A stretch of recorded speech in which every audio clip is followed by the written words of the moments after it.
Hello guys, welcome to HP code genius YouTube channel. JavaScript के interview question and answer की series में आज ये लास्ट पार्ट है जावास्क्रिप्ट का। प्रीवियस पार्ट के क्वेश्चन एंड आंसर के लिए आप हमारे डिस्क्रिप्शन सेक्शन को विजिट कर सकते हो। उसमें आपको वीडियोज की लिंक मिल जाएंगी। वीडियो से रिलेटेड अगर आपकी कोई फीडबैक या सजेशन है तो आप हमें कमेंट सेक्शन में प्रोवाइड करवा सकते हो। आपके फीडबैक या सजेशन को हम अपने आगे आने वाली वीडियोज में यूज करते हैं।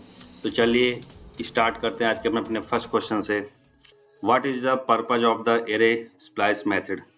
स्प्लाइस क्या होता है? बेसिकली सिमिलर होता है स्लाइस, जैसे मैंने लास्ट वीडियो में डिस्कस करा था।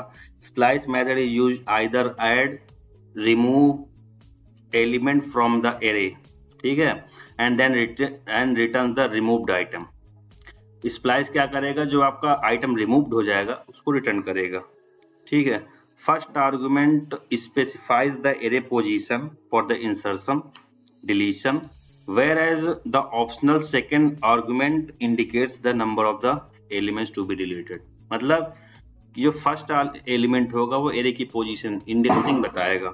सेकंड क्या होता है? ऑप्शनल होता है, और इसमें क्या होता है कि आप इसमें प्रोवाइड करवा सकते हो वो कितने एलिमेंट रिमूव करने हैं, ठीक है। आप मैं आपको एग्जांपल दिखाता हूँ, मैंने ऐड करा है यहाँ पे कुछ एग्जांपल। आप वीडियो को पॉज करके इसमें चेक कर सकते हो, ठीक है। इसमें आप देखिए यहाँ पे जैसे एक ओरिजिनल इंटीजर का 1 एग्जांपल है, 2 एरे सेम ही है बट इनके इम्प्लीमेंटेशन अलग अलग कर रखी है। 0 1 it will return the 1 and 2, ठीक है। तो आप इसको चेक करके वीडियो चेक करो, then will move to the next question. So what is the next question? Difference between slice and splice. जैसे कि मैंने बताया कि दोनों मेथड क्या होता है, सेम ही होते हैं। ये हमें एक आपके पास पेरेंट एरे होगी तो ये उस एरे को तोड़ते हैं, रिटर्न करते हैं। तो पहला डिफरेंस क्या है? स्लाइस क्या करता है? It does not modify the original array, मतलब इम्यूटेबल है। स्प्लाइस क्या करेगा? Modify the original array, it is the mutable, ठीक है। दूसरा डिफरेंस क्या है? स्लाइस क्या करेगा? Return the subset of the original array, और स्प्लाइस क्या करेगा? It will return the deleted elements as an array. Slice third difference क्या करता है? Use to pick the element from the array, and splice क्या करेगा? यूज टू इंसर्ट और delete the element from an array, ठीक है। ये difference है, आप इनको दो याद रखो, जब भी कोई इंटरवल पूछे तो मेक श्योर कि आप इनको आंसर कर सको। तो नेक्स्ट क्वेश्चन है हमारा, how do you compare the object and map? Object and map कई तरीके से देखा है तो ये सेम ही होते हैं। ऑब्जेक्ट मैप्स आर सिमिलर, ठीक है। Both are used to retrieve data and used to set the key value, delete the value, detect whether something is stored at a key. Due to this reason, objects have been used as a map historically, but there are important differences that make map preferable as certain. कुछ differences हैं, उसकी हम बात करेंगे। पहला difference ये है कि जो आपका की of the object and string है, whereas they can be any value map including the function, object and primitive। इसमें आप फर्स्ट पॉइंट चेक करो, उसमें आपको डेफिनेशन मिल गई इसकी। सेकेंड पॉइंट क्या कहता है कि the keys in the maps are ordered. जो भी आपकी कीज होंगी मैप में ऑर्डर्ड होंगी, बट ऑब्जेक्ट में इन्हें ऑर्डर कोई लेने देना होता नहीं है।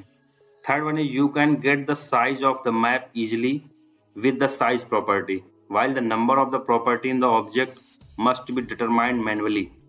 ये बहुत ही इंपॉर्टेंट है। कई बार आप मैप क्वेश्चन तो इजिली आप साइज फाइंड आउट कर लेते हो, बट ऑब्जेक्ट में हम फंस जाते हैं तो हमें मैनुअली चीजों को फाइंड आउट करना पड़ता है।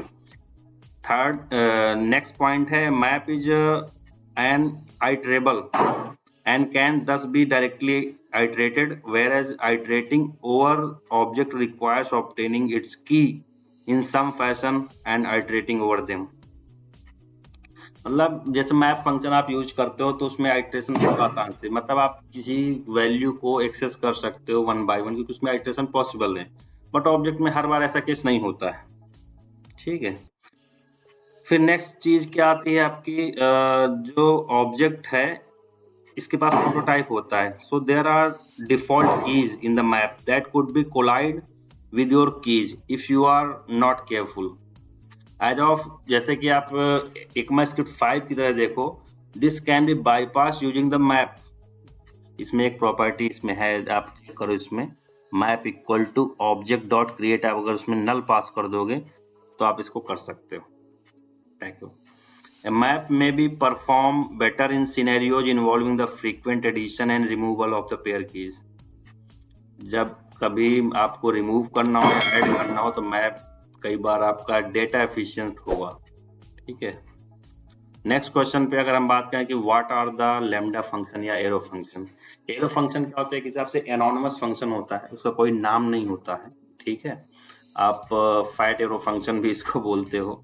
इसमें क्या होगा, बेसिकली आप यूज करते हो चीजों को, तो जब भी आप एसिंक्रोनस ऑपरेशन परफॉर्म करना चाहते हो आप एरो फंक्शन यूज करते हो। आप जैसे टाइम आउट का नाम ले लो, सेट इंटरवल का नाम ले लो, जो भी आपके कॉल बैक फंक्शन है इनसे यूज होती है।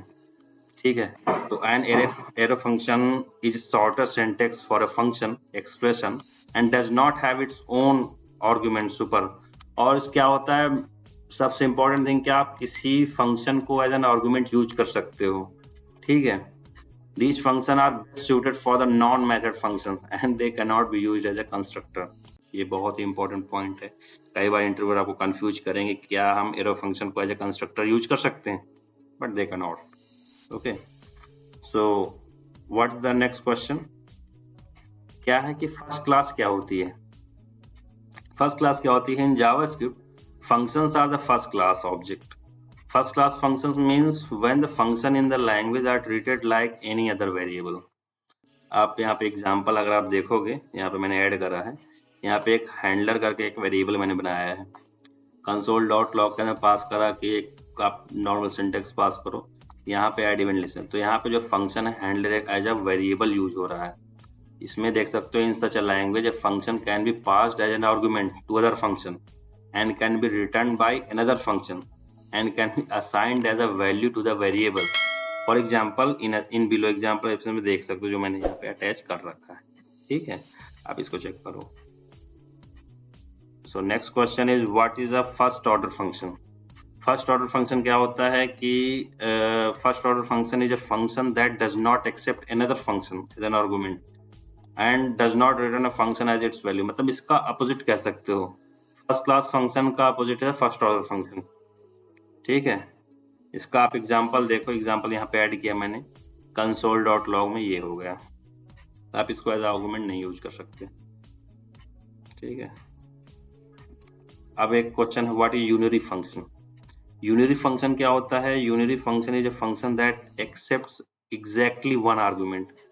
मतलब आपके पास कोई ऐसा फंक्शन है जो केवल एक आर्गुमेंट एक्सेप्ट करता है, तो वो आपका यूनरी फंक्शन है। It stands for the single argument accepted by the function. आप एक एग्जांपल मैं इसमें आपको लेके दिखाता हूँ, उसमें आप देखो तो यहाँ पे आपको ज्यादा क्लैरिटी आएगी। ये एक एग्जांपल है, यूनरी फंक्शन यहाँ पे एक ऐड कर रखा है। ठीक है, what is the pure function. Pure function क्या होता है, प्योर फंक्शन बेसिकली क्या होता है कि a function where the return value is only determined by its argument without any side effects। ठीक है, और if you call a function with the same argument n number of the time, n number of places in the application, then it will always return the same value। मतलब इसका impact किसी दूसरे function, मैंने यहाँ पे एक example भी add करा, इससे आप डिफरेंस लगा सकते हो क्या है इम्प्योर और प्योर फंक्शन। प्योर फंक्शन में देखो आप कॉनकैट यूज करे हो, ठीक है, तो इसका इम्पैक्ट नहीं आएगा कहीं पे। इम्प्योर फंक्शन क्या होता है कि आप पुश करोगे तो इसका आप 10 बार पुश करोगे। बेसिकली पुश में वह दिक्कत क्या होती है ना, जब भी कभी आप एरो के साथ पुश यूज करते हो तो आपकी डेटा डुप्लीकेसी की दिक्कत आ जाती है, डेटा रिडंडेंसी की दिक्कत आती है। तो हमेशा डेवलपर क्या करते हैं कि जो आपकी एरे होती है उसको पहले जब भी वैल्यू असाइन करनी हो तो उसको हमेशा क्लियर करते हैं, सो दैट जो आपकी नई वैल्यू हो वही वैल्यू है। तो ये इम्प्योर फंक्शन का एग्जांपल है पुश फंक्शन। ठीक है, what is the temporal dead zone. Temporal dead zone क्या होता है, it is a behaviour in JavaScript that occur when declaring a variable with the let and const keywords but not the where। मतलब जब भी आप variable को let और const declare करते हो बट where से डिक्लेयर नहीं करते हो। और इन ECMAScript 6 accessing a let or const variable before its declaration causes a reference error। ECMAScript 5 में था तो एरर नहीं देता था, ठीक है। The time span when that happened between the creation of the variable binding and its declaration, it's called the temporal dead zone. ये आप डेफिनेशन है, आप देख सकते हो इसमें।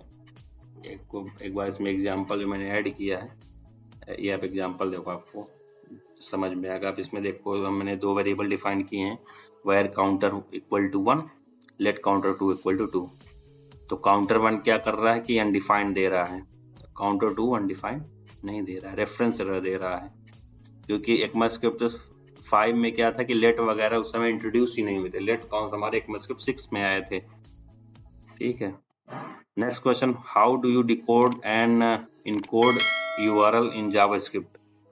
डिकोडिंग इनकोडिंग क्या होती है कि आप सपोज इनकोड की अगर हम पहले बात करें, इनकोड URL एक फंक्शन होता है। तो encode URL function is used to encode an URL।